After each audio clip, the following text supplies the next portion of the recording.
Was it this that caused that?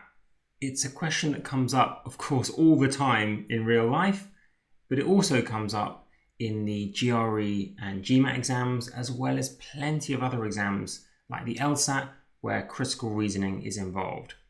So I want to give you the best possible advice for answering A causes B style questions. Here's an example straight from an official ETS GRE source. Let's read the question, and before we get to the answers, I'm going to talk about the concept of A causes B. But here's the setup. A recent study of an insurance company's underwriters indicated that those who worked in pleasant physical surroundings were 25% more productive than their peers, their colleagues, in unpleasant physical surroundings. Objective criteria for evaluating job performance included caseload and complexity of cases. This shows that improving workers' environments increases those workers' productivity. And then they're going to ask us which of the following, if true, most weakens that conclusion.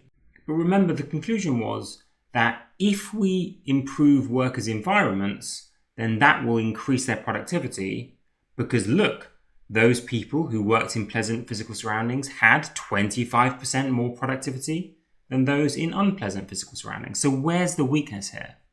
Now, when most students stop and think about the weakness here, they think of one particular idea. Here we have a classic A causes B conclusion.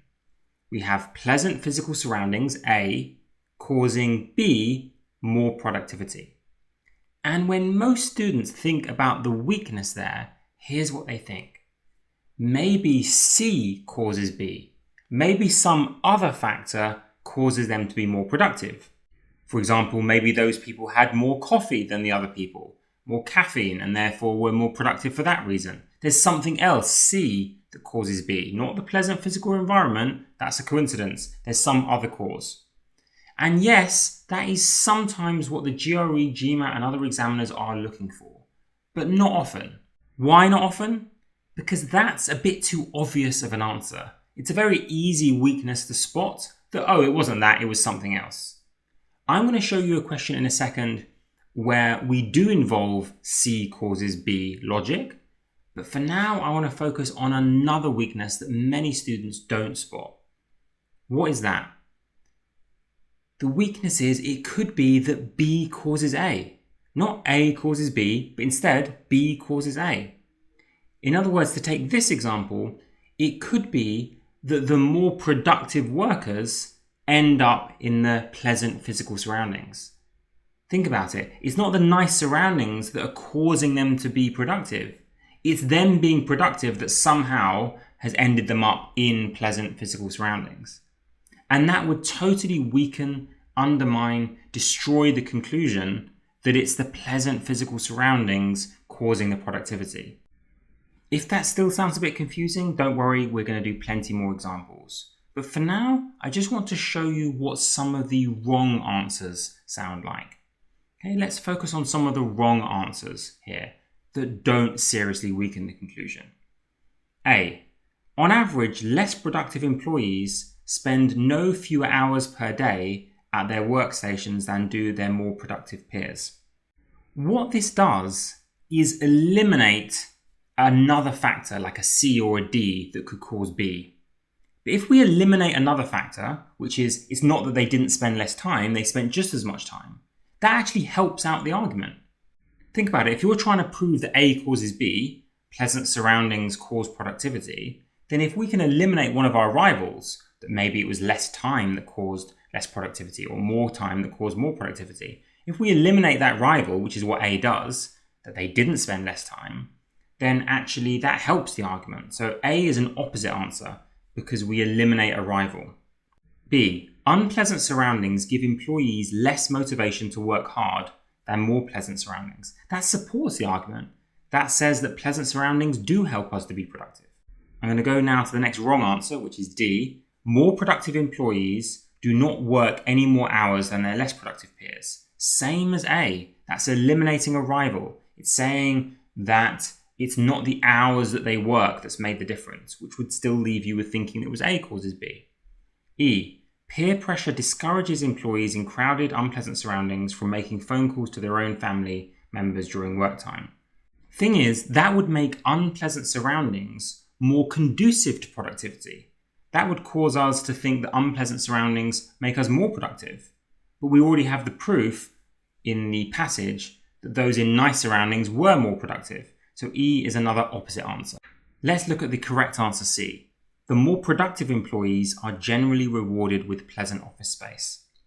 This is the B causes A that I was telling you about. It's not the nice surroundings that cause productivity. It's the productivity which causes us to be rewarded with nice surroundings. And this is the main message I want you to get from this video.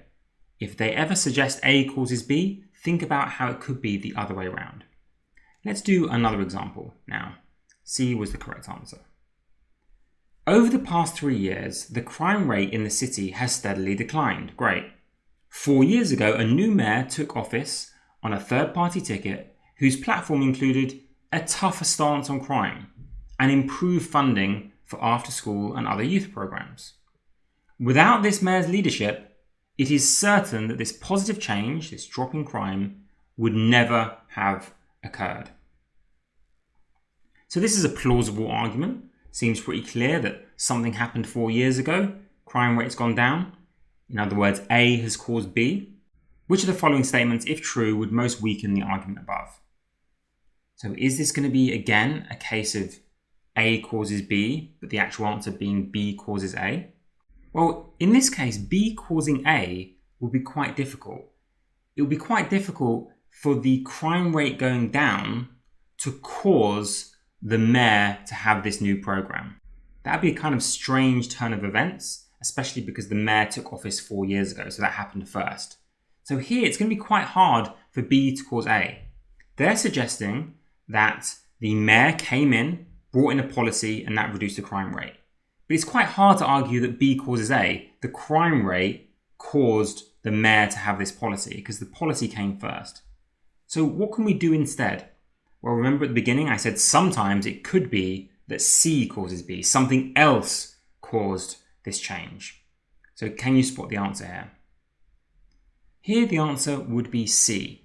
3 years ago, a new chief of police was appointed who instituted foot patrols in high crime areas. So this is the C causes B. Remember, we're not definitively proving that it was the chief of police that was to blame for the reduced crime rate, but we're saying here's another strong possibility. And that weakens the argument because it gives a rival explanation for the occurrence.